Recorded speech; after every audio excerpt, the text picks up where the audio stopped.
ஹல்லேலூயா. நம்முடைய கர்த்தராகிய இயேசு கிறிஸ்துவின் நாமத்தினால் உங்கள் யாவரையும் வாழ்த்துகிறேன். நல்லா இருக்கீங்களா? தேவனுடைய தயவையும் அவருடைய கிருபையையும் அனுபவிக்கிறீர்களா? ஆவிக்குரிய வாழ்க்கையில் நீங்கள் பலப்பட வேண்டுமென்றும் எல்லா விஷயங்களிலும் நீங்கள் வளர்ச்சியடைய வேண்டுமென்றும் நம்முடைய பரமபிதாவாகிய தேவன் நம்முடைய தேவைகள் எல்லாவற்றையும் சந்திக்க வல்லவர் என்பதையும் அவரை விசுவாசிக்கிற எல்லோரையுமே அவர் உயர்த்த வல்லவராயிருக்கிறார் என்பதை உங்களுக்கு அறிவித்து உங்களுக்காக பிரார்த்தனை செய்து தேவன் தருகிற வார்த்தைகளை இவ்விதத்திலே அனுதினமும் உங்களுக்கு கொடுத்து கொண்டிருக்கிறோம். அதேபோல நீங்களும் தவறாமல் இந்த நிகழ்ச்சியை பார்த்து கொண்டிருக்கிறீர்களா?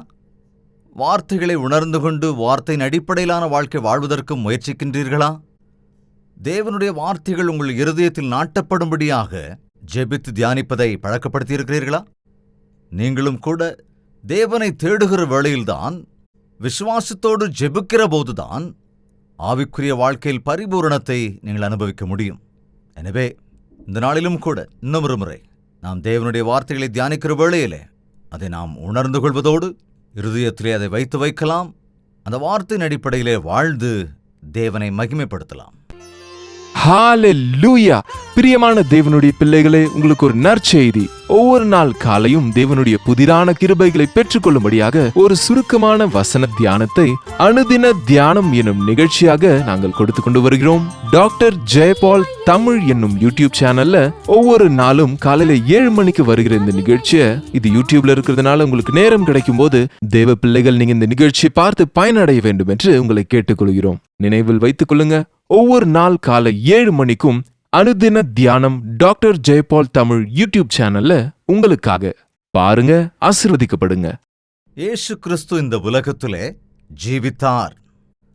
மனிதர்கள் எல்லோருக்கும் முன்மாதிரியாக இருக்கும்படியாக ஒரு மனிதன் எப்படி வாழ்ந்தால் தேவனுக்கு விரும்பின வாழ்க்கை வாழ்வான், ஒரு மனிதன் இந்த உலகத்திலே வாழும்போது எப்படி நடந்து கொள்ள வேண்டும், எப்படி செயல்பட வேண்டும், எப்படி பிறரை நேசிக்க வேண்டும், எப்படி சிரமங்களை சகிக்க வேண்டும், எப்படி சோதனைகளை ஜெயிக்க வேண்டும் என்ற காரியங்களை சரீர பிரகாரமானவராக வந்த இயேசு கிறிஸ்து, தம்முடைய இரத்தத்தை மாம்சத்தை நமக்காக கொடுத்த ஆண்டவர், நம்மைப் போலவே எல்லா விஷயங்களிலும் சோதிக்கப்பட்ட போதும் கூட அதை ஜெயித்து நமக்கு முன்மாதிரியான வாழ்க்கையை வாழ்ந்தார். அவருடைய வாழ்க்கையை பார்த்து நாம் கற்றுக்கொள்ளும்படியாக அவர் இந்த உலகத்திலே சரீர பிரகாரமானவராக சஞ்சரித்து பரத்துக்குரிய விஷயங்களை கற்றுக் கொடுத்திருக்கிறார். அவர் தன்னோடு ஊழியம் செய்வதற்காக 12 சீஷர்களை தெரிந்து கொண்டார். அந்த சீஷர்கள் தம்மோடு இருந்த வேளையிலே அவர்களுக்கு எப்படி பிரசங்கிக்க வேண்டும் என்று கற்றுத்தரவில்லை, பாடல்களை பாட கற்றுத்தரவில்லை, அல்லது ஒரு ஆர்கனைசேஷனை போல ஒரு நிறுவனத்தை எப்படி நடத்த வேண்டும் என்கிற விஷயங்களை அவர்களுக்கு கற்றுக் கொடுக்கவில்லை. ஆனால் அவர்களுக்கு ஜெபிப்பது எப்படி என்று கற்றுக் கொடுத்தார். எனவே ஒரு மனிதனுக்கு மிக முக்கியமானது பிரார்த்தனைதான். எனவே எப்படி பிரார்த்திக்க வேண்டும் என்று தம்முடைய சீஷர்களுக்கு கற்றுக் கொடுத்த ஆண்டவர், அந்த சீஷர்கள் ஜெபிக்க வேண்டுமென்று, தேவனோடு ஐக்கியத்தில் இருக்க வேண்டுமென்று, தேவனோடு சம்பாஷிக்கிறவர்களாக இருக்க வேண்டுமென்றுதான் அவர் விரும்பினார். அது அன்று மட்டுமல்ல, இந்த நாளிலும் கூட யாராவது ஆண்டவரிடத்தில் விசுவாசத்தோடு இருந்து தங்களுடைய விசுவாச வாழ்க்கையை காப்பாற்றிக் கொள்ள வேண்டுமென்றால் அவர்களுக்கு அவசியமானது பிரார்த்தனைதான். ஜெபம் என்னும்போது ஏதோ சில வார்த்தைகளை உபயோகிப்பது மட்டுமல்ல, அல்லது நம்முடைய விருப்பங்கள் எல்லாவற்றையும் தேவனிடத்திலே சொல்லுவதும் அல்ல, அல்லது பிரார்த்தனை என்பது, ஜெபம் என்பது ஏதோ ஆச்சாரத்துக்காக சடங்குகளை கடைபிடிக்கிற காரியமும் அல்ல. ஜெபம் என்பது தேவனோடு சம்பாஷிப்பதாகும், தேவனோடு ஐக்கியத்தில் இருப்பதாகும். நாம் தேவனோடு பேசுவது, அவருடைய குரலை நாம் கேட்பது. இந்நாளிலே அநேகருக்கு ஜெபம் செய்யவே வராது. ஜெபிக்கிறோம் என்று நினைக்கிறார்களே தவிர ஏதேதோ வார்த்தைகளை சொல்லிவிட்டு ஒரு சம்பிரதாயமாக ஒரு ஜெபத்தை செய்கிறார்களே தவிர பரலோகத்திலே அவர்கள் விண்ணப்பம் எட்டும்படியாக அவர்கள் ஜெபிப்பது இல்லை. அதனால்தான் நாங்கள் பக்தியோடு இருக்கிறோம் என்று சொல்லுகிற சிலருடைய வாழ்க்கையிலே பலன் இல்லாமல் இருக்கிறது. ஜெபம் என்பது பரலோகத்தின் வல்லமையை பூலோகத்திற்கு கொண்டு வரும். ஜெபிக்கிறவர்களால் சாத்தானை மேற்கொள்ள முடியும், சாத்தானுடைய கோட்டைகளை தகர்க்க முடியும். எனவே ஜெபிக்கிற மனிதன் தன்னுடைய வாழ்க்கையின் எல்லா விஷயங்களிலுமே ஜெயத்தை பெற்றுக் கொள்ளுவான். ஜெபம் என்பது ஒரு மனிதனுக்கு சுவாசத்தை போன்றது. சுவாசிக்க முடியாவிட்டால் நாம் எப்படி மரித்துப் போய் விடுவோமோ, அதேபோல ஜெபிக்காதவர்கள் தங்கள் ஆவிக்குரிய வாழ்க்கையிலே மரித்தவர்களாகி விடுவார்கள். ஜெபம் என்பது ஒரு முதுகெலும்பை போன்றது. முதுகெலும்பு இல்லாவிட்டால் நம்மால் எப்படி நிமிர்ந்து நிற்க முடியாதோ, அதேபோல ஜெபம் இல்லாதவர்கள் நிமிர்ந்து நிற்கவும் முடியாது. அதுபோல காற்று வீசுகிற பக்கம் விழுகிற நாணலை போல எந்த சூழ்நிலை வந்தாலும் அந்த சூழ்நிலைக்கேற்ப அதிலே விழுந்து போகிறவர்களாயிருப்பார்கள். எனவேதான் ஜெபம் என்பது மிக மிக முக்கியம். நீங்கள் ஜெபிக்கிறீர்களா அல்லது ஜெபிக்க கற்றுக்கொள்ள வேண்டும் என்று ஆசைப்படுகிறீர்களா? கவனிங்க, ஒரு அருமையான ஜெபத்தை அந்நாளிலே இயேசு கிறிஸ்து தம்முடைய சீஷர்களுக்கு கற்றுக் கொடுத்தார். அந்த ஜெபம் மத்தேயு எழுதின சுவிசேஷம் 6வது அதிகாரம் 9வது வசனத்திலிருந்து பார்க்க முடியும். நீங்கள் ஜெபம் பண்ண வேண்டிய விதமாவது, பரமண்டலங்களில் இருக்கிற எங்கள் பிதாவே, உம்முடைய நாமம் பரிசுத்தப்படுவதாக, உம்முடைய ராஜ்யம் வருவதாக, உம்முடைய சித்தம் பரமண்டலத்திலே செய்யப்படுகிறது போல பூமியிலேயும் செய்யப்படுவதாக. எங்களுக்கு வேண்டிய ஆகாரத்தை இன்று எங்களுக்கு தாரும். எங்கள் கடனாளிகளுக்கு நாங்கள் மன்னிக்கிறது போல எங்கள் கடன்களை எங்களுக்கு மன்னியும். எங்களை சோதனைக்குட்பட பண்ணாமல் தீமையினின்று எங்களை ரட்சித்துக் கொள்ளும். அது மட்டுமல்ல, ராஜ்யமும் வல்லமையும் மகிமையும் என்றென்றைக்கும் உம்முடையவைகளே. ஆமென். இங்கே இயேசு கிறிஸ்து கற்றுக் கொடுத்த ஜெபத்தை நாம் பார்க்கிறோம். ஜெபம் என்றால் இதுதான் என்பது அல்ல. இதே வார்த்தைகளை திரும்ப திரும்ப சொல்லி ஜெபிப்பதும் அல்ல. இந்த ஜெபத்திலே இருக்கிற சாராம்சங்களை, இந்த ஜெபத்தில் இருக்கிற விஷயங்களை, இந்த ஜெபத்திலே இருக்கிற மாதிரிகளை நாம் புரிந்து கொள்ள வேண்டும் என்பதுதான் தேவனுடைய விருப்பம். முதலாவதாக, பரமண்டலங்களில் இருக்கிற எங்கள் பிதாவே. நமக்கு பரமண்டலங்களிலே ஒரு பிதா இருக்கிறார். தம்முடைய இரத்தத்தை செலுத்தி நம்மை வாங்கிக் கொண்ட தேவன், நம்மை மீட்டுக் கொண்ட நம் ஆண்டவர், நம்ம எல்லோரையும் பரலோக ராஜ்யத்தின் வாரிசுகளாக ஆக்கியிருக்கிறார். இந்த உலகத்திலே இருக்கிற மனிதர்கள், பாவத்திற்கு அடிமையாயிருக்கிறவர்கள், தேவனுடைய நாமத்தை தரித்துக் கொண்டிருக்கிற போதும் கூட அவர்கள் சாத்தானுக்கு அடிமையாயிருக்கிறார்கள். அன்றைய பரிசேயர்கள் என்று சொல்லப்பட்டவர்கள் எல்லாம் நியாயப்பிரமாணத்தை நன்கு அறிந்தவர்களாயிருந்தார்கள். திட்டமாக அதை ஆசரிக்கிறவர்களாயும் இருந்தார்கள். ஆனால் அவர்களை பார்த்து ஆண்டவர் சொன்னார், நீங்கள் சாத்தானுக்கு சம்பந்தப்பட்டவர்கள் என்று. சாத்தான் முதலிலிருந்தே பொய்யனாயிருக்கிறான், பொய்க்கு பிதாவாயிருக்கிறான் என்றார். எனவே பொய் சொல்லுகிறவர்கள், ஏமாற்றுகின்றவர்கள், வேஷதாரிகளாக இருப்பவர்கள் பரலோக பிதாவினுடைய பிள்ளைகளாக இல்லை. ஆனால் ஒரு மனிதன் ரட்சிக்கப்படுகிற போது, மனம் திரும்புகிற போது அவனுடைய பெயர் ஜீவ புத்தகத்தில் எழுதப்படுகிறது. அப்போது அவன் பரலோகத்தில் இருக்கிற பிதாவின் வாரிசாக மாறுகிறான். தம்மை விசுவாசித்து ஏற்றுக்கொள்ளுகிறவர்கள் அவருடைய பிள்ளைகளாகும்படி அதிகாரம் கொடுத்திருக்கிறார் என்று வேதம் தெளிவாய் சொல்லுகிறது. ரட்சிக்கப்பட்டதற்கு பிறகு என்னுடைய தந்தை பரலோகத்தில் இருக்கிறார், என்னுடைய எதிர்காலம் பரலோகத்தில் தான் இருக்கிறது, நான் இந்த உலகத்தை விட்டு போகும்போது பரலோகத்திற்கு போய் சேருவேன் என்ற உறுதிப்பாட்டோடு இருப்பான். அது மட்டுமல்ல, பரலோகத்தில் இருக்கிற என் பிதா என்னுடைய தேவைகள் எல்லாவற்றையும் சந்திப்பார் என்ற விசுவாசத்தோடும் கூட இருப்பான். உலக பிரகாரமான தகப்பனை நாம் சில நாட்கள் தான் சார்ந்திருக்க முடியும். நம்முடைய சில தேவைகளை மாத்திரம்தான் அவரால் தீர்க்க முடியும். ஆனால் நித்திய தகப்பனாயிருக்கிற நம்முடைய பரலோக பிதா நம்முடைய எல்லா தேவைகளையும் தீர்க்கிறவராக இருக்கிறார். எனவே அவருடைய நாமத்தினால் நாம் கேட்க கற்றுக்கொள்கிற போது நம்முடைய தேவைகள் எல்லாம் தீர்க்கப்படும் என்ற இந்த விசுவாசத்தோடு நாம் ஜெபிக்க வேண்டும்.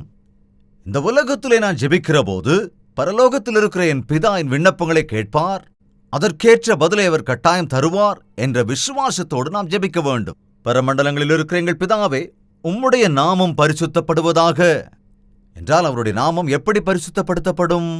ஒருவேளை அவருடைய நாமத்தை கழுவுவதினாலே, சுத்திகரிப்பதினாலே அவருடைய நாமம் பரிசுத்தப்படுத்தப்படுமா? அவருடைய நாமம் பரிசுத்தப்பட வேண்டுமென்றால் அவருடைய நாமத்தை தரித்திருக்கிற அவருடைய பிள்ளைகள் என்று சொல்லிக் கொண்டிருக்கிற நாம் பரிசுத்தப்படுத்தப்பட வேண்டும். ஒரு பிள்ளையின் நடத்தையினால்தான் அவனுடைய தந்தைக்கு கனம் வரும் அல்லது வெட்கம் வரும், இல்லையா? ஒருவன் நல்லவனாக இருந்தால் இவன் இவருடைய குமாரன், அதனால்தான் நல்லவன் என்பார்கள்.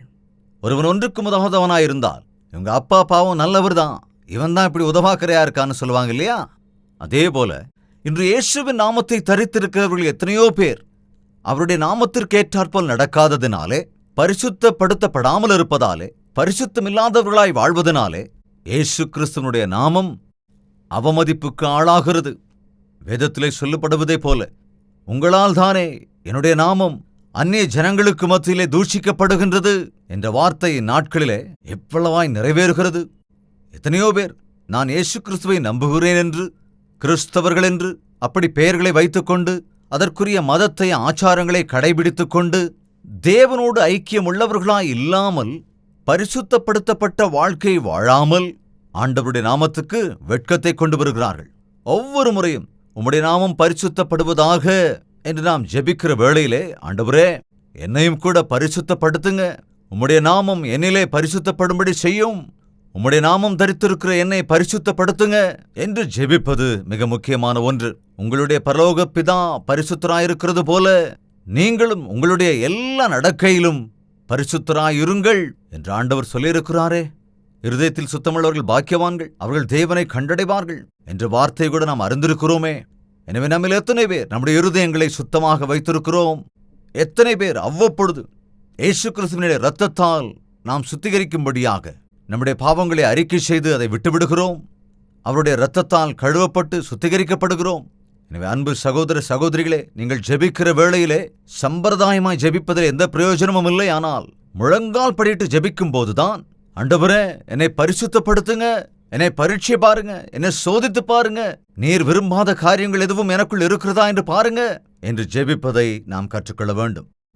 பரமண்டலங்களில் இருக்கிற எங்கள் பிதாவே, உம்முடைய நாமம் பரிசுத்தப்படுவதாக, உம்முடைய ராஜ்யம் வருவதாக, உம்முடைய சித்தம் பரமண்டலத்திலே செய்யப்படுகிறது போல பூமியிலேயும் செய்யப்படுவதாக. பரலோகத்திலே எத்தனையோ தூதர்கள் இருக்கிறார்கள். பரலோகத்திலே தேவனுடைய வார்த்தைக்கு எதிர்ப்பு கிடையாது. தேவன் தம்முடைய வார்த்தையினால் எல்லாவற்றையும் சிருஷ்டித்தார். அவருடைய வார்த்தையிலே வல்லமை இருக்கிறது, அவருடைய வார்த்தையிலே அதிகாரம் இருக்கிறது, அவருடைய சித்தம், அவருடைய விருப்பம் எல்லா விஷயங்களிலும் நிறைவேறுகிறது. என்றால் இந்த பூலோகத்திலே தேவனுடைய சித்தமே நடக்க வேண்டும். பாருங்க, இந்த பூலோகத்திலே யாருடைய சித்தம் நிறைவேறுகிறது? பரலோகத்திலே தேவனுடைய வார்த்தைக்கு கீழ்ப்படியாமல் தூக்கி எறியப்பட்ட பிசாசு இந்த உலகத்தை தன் கைக்குள்ளே வைத்து இந்த உலகத்தின் அதிபதியாக அழைக்கப்படுகிறவன் என்று நாம் வேதத்திலே பார்க்கிறோம். மனிதன் தேவன் தனக்கு தந்த அதிகாரத்தை சாத்தானிடத்திலே விற்று போட்டு விட்டான், பிசாசானவனிடத்திலே கொடுத்து விட்டான், அவனுக்கு அடிமையாகி விட்டான். அதனால்தான் மனிதன் ஆள வேண்டிய இந்த உலகத்தை சாத்தான் இன்று ஆளுகை செய்து கொண்டிருக்கிறான். அதனால்தான் சாத்தானுடைய விருப்பங்கள் தான் இந்த உலகத்திலே நிறைவேறிக் கொண்டிருக்கிறது. அவனுடைய காரியங்கள் தான் விஸ்தரிக்கப்பட்டுக் கொண்டே இருக்கிறது. சாத்தானுடைய காரியங்களை இந்த உலகம் முழுக்க காண்கிறோம். அதாவது கொலை, மானபங்கங்கள், வக்கிரங்கள், பகைகள், ஏமாற்றுக்கள், அநியாயங்கள், இவைகள் எல்லாமே சாத்தான் சம்பந்தப்பட்டவைகளை தவிர தேவனுக்கு சம்பந்தப்பட்டவைகள் அல்ல. இந்த உலகத்திலே சாத்தானுடைய வலைக்குள்ளே விழுந்து மனிதன் துவண்டு கிடக்கிறான். தேவன் விரும்பிய வாழ்க்கை வாழாமல் மனிதன் தன்னைத்தானே அழித்துக் கொள்ளும்படியாக சாத்தானால் தூண்டப்பட்டுக் கொண்டே இருக்கிறான். எத்தனை பேர் இந்நாட்களிலே மதுபானத்துக்கு அடிமையாயிருக்கிறார்கள் சொல்லுங்க. வீட்டுக்கு ஒருவர் மதுபானத்துக்கு அடிமையானதைப் போல இருக்கின்றார்கள். நாம் பார்க்கிறோம். அந்த ஒரு குடிகாரனாலே அந்த குடும்பமே இன்றைக்கு வேதனையை அனுபவிக்கிறார்கள், பாடுகளை அனுபவிக்கிறார்கள். கடனாலே, ஆரோக்கிய குறைவினாலே, மன கஷ்டத்தினாலே, வேட்கத்தாலே துக்கித்துக் கொண்டிருக்கிறார்கள். ஆம், சாத்தான் நம்முடைய சரீரத்தை கெடுத்து போடுகின்றான். உங்கள் சரீரம் தேவனுடைய ஆலயமாயிருக்கிறது என்று நீங்கள் அறியீர்களா? தேவனுடைய ஆலயம் பரிசுத்தமானது என்று தேவ வாக்கியம் தெளிவாய் சொல்லுகிறது. ஆனால் மனிதன் தன் விருப்பப்படியெல்லாம் செய்து கொண்டு சாத்தானுக்கும் கீழ்ப்படிந்து தன்னுடைய வாழ்க்கையை அழித்துக் கொண்டிருக்கின்றான். இந்த உலகத்தில் இருக்கிற ஒவ்வொரு மனிதனும் பணத்திற்காக கஷ்டப்பட்டோ சொத்து சுகத்திற்காக கஷ்டப்படுவதையோ நாம் பார்க்கிறோம். இந்த உலகம்தான் நிரந்தரம் என்பதைப் போல இருக்கிறதை நாம் பார்க்கிறோம்.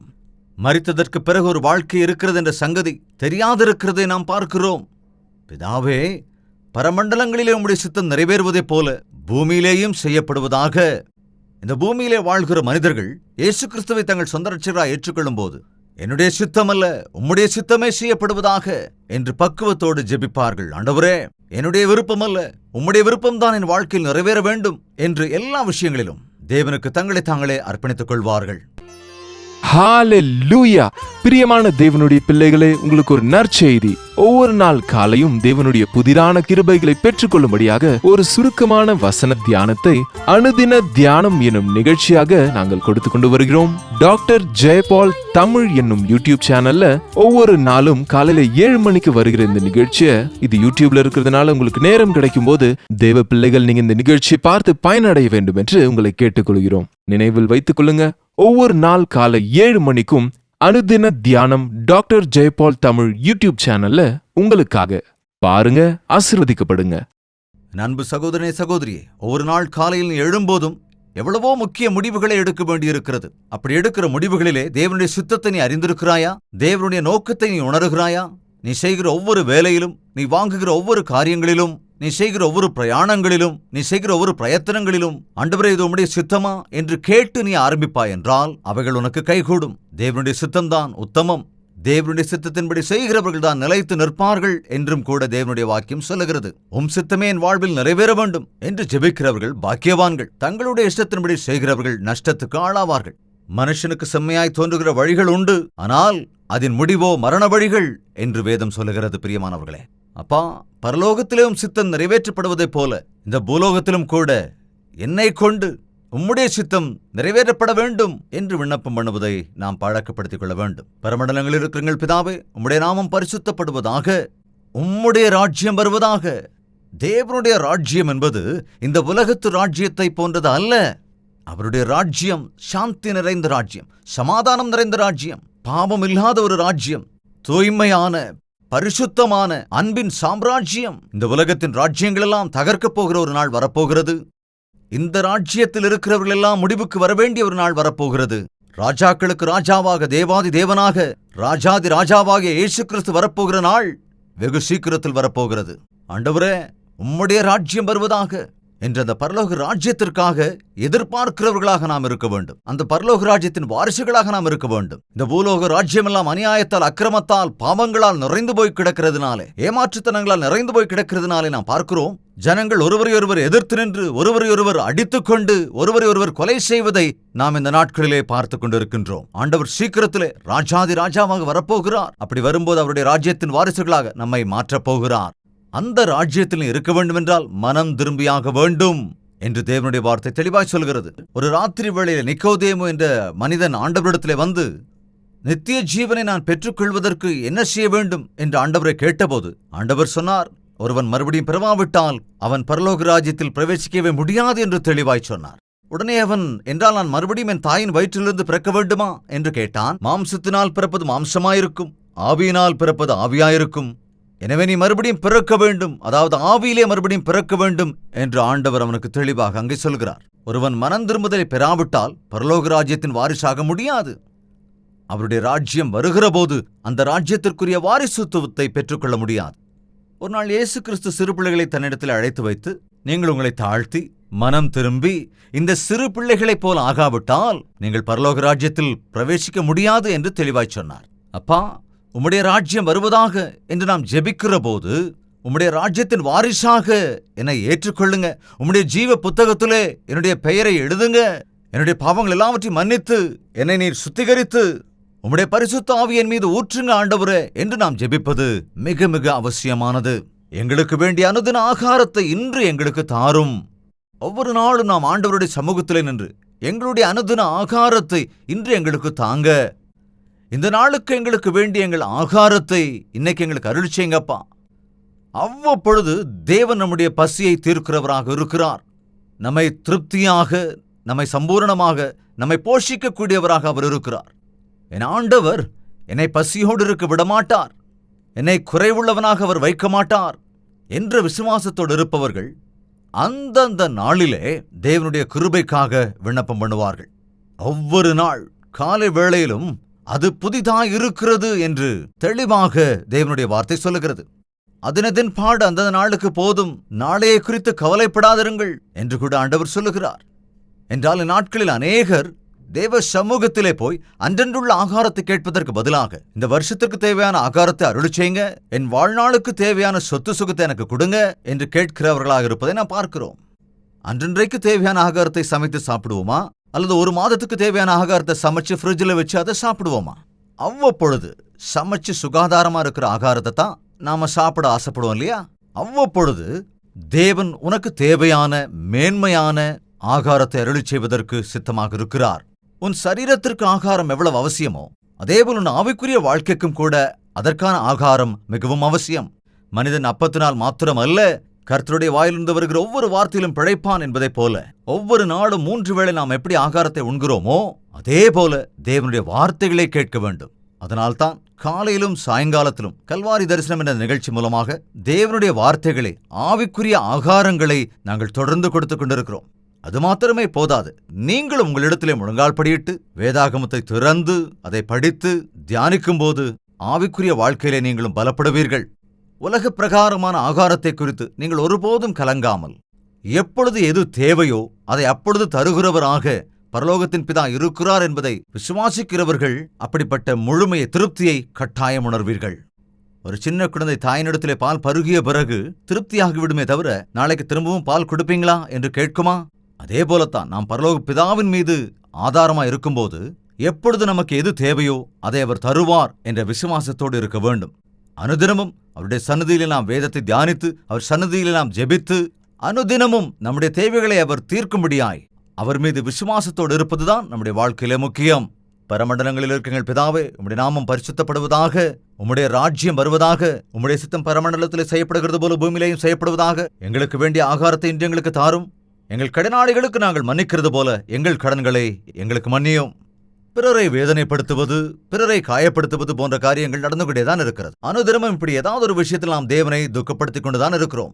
அவர் சமூகத்திலே நாம் ஜெபிக்கிற வேளையில் எல்லாம் அவரிடத்திலே நம்முடைய பாவங்களுக்காக, நம்முடைய தவறுகளுக்காக நாம் மன்னிப்பு கேட்பது மிக மிக அவசியம். அதே வேளையிலே நமக்கு விரோதமாக தவறு செய்தவர்களை நாம் மன்னிக்க வேண்டும். ஆம், இந்த உலகத்திலே யாராவது என்னை பகைக்கிறார்கள் என்றோ, தூஷிக்கிறார்கள் என்றோ, ஏளனம் செய்தார்கள் என்றோ, கடினமாக பேசினார்கள் என்றோ, காயப்படுத்தினார்கள் என்றோ, சண்டை போட்டார்கள் என்றோ, தீங்கிழைத்தார்கள் என்றோ, ஏமாற்றினார்கள் என்றோ நாம் நினைத்து நினைத்து எவ்வளவோ வேதனையோடு இருக்கிறோம் அல்லவா?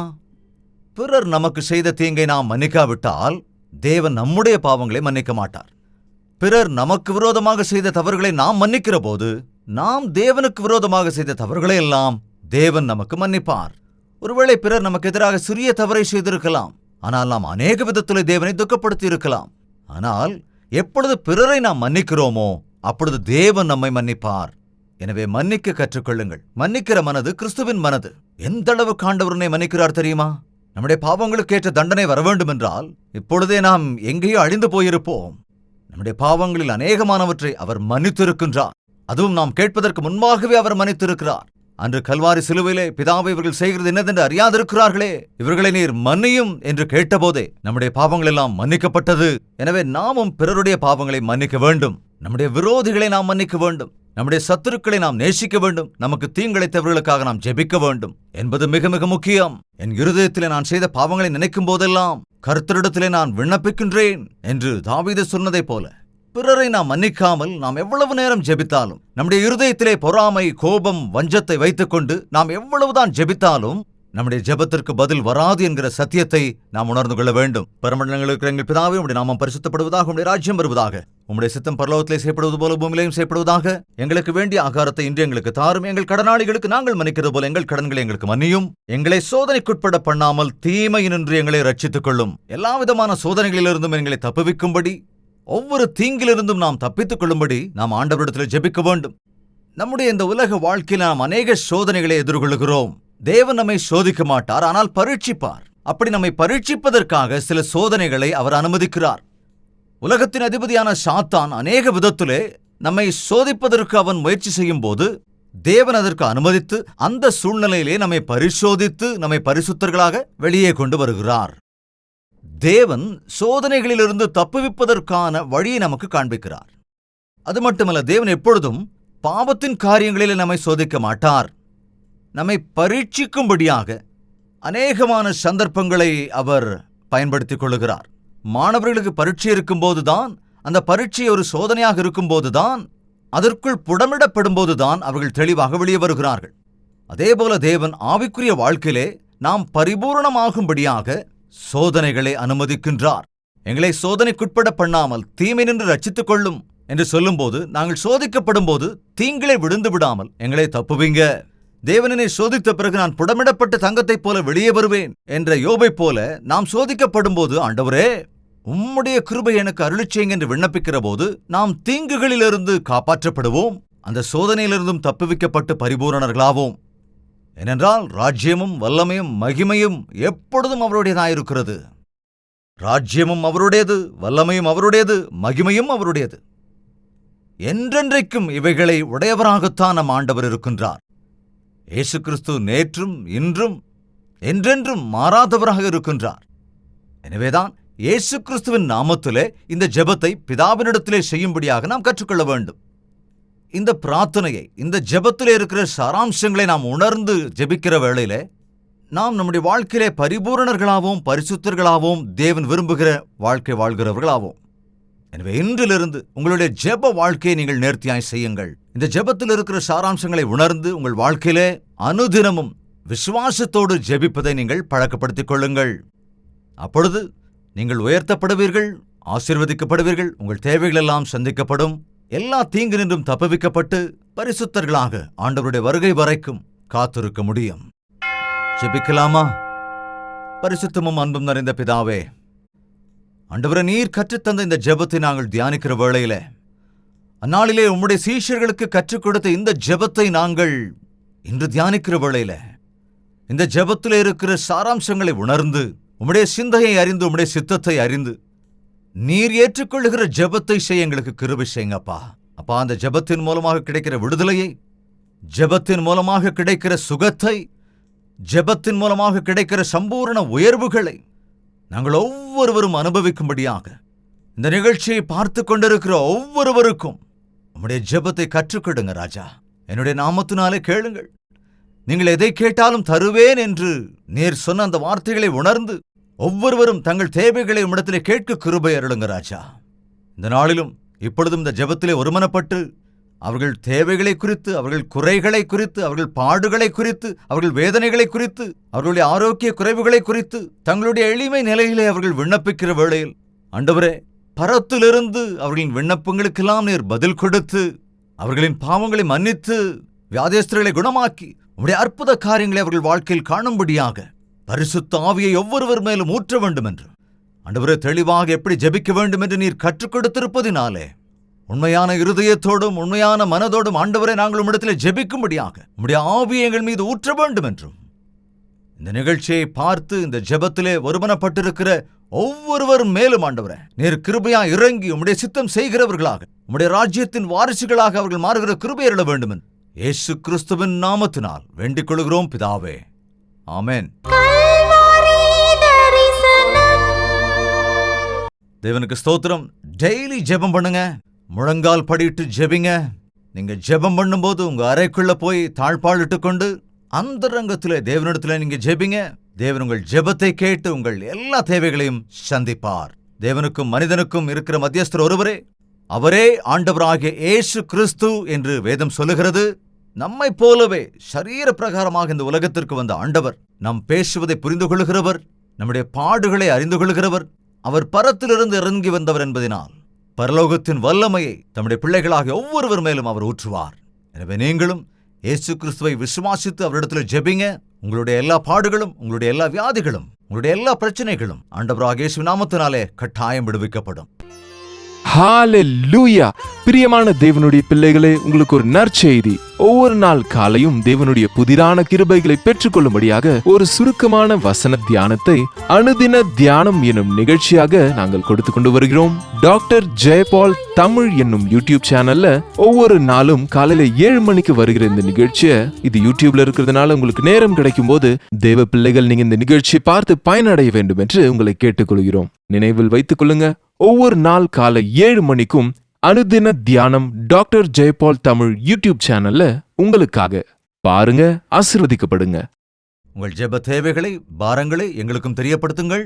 உங்களுக்காக தேவ சமூகத்தில் நாங்களும் ஜெபிக்க தயாரா இருக்கிறோம். அங்கே நீங்களும் இங்கே நாங்களும் சேர்ந்து ஜெபிக்கிற வேளையில ஆண்டவர் தருகிற பதிலையும் செய்கிற அற்புதங்களையும் நம் வாழ்க்கையில நாம் பார்க்க முடியும். தேவனுக்கு சித்தமானால் மறுபடியும் சந்திக்கலாம். அது வரைக்கும் தேவனுடைய மகா கிருபை நமக்கு துணையாயிருப்பதாக. உங்கள் தேவைகள் எல்லாவற்றையும் நீங்கள் எழுத வேண்டிய முகவரி ஜெயபால் ஃபவுண்டேஷன்ஸ், இலக்கம் 29, new colony road, Velachery, Chennai 6,42,00,000.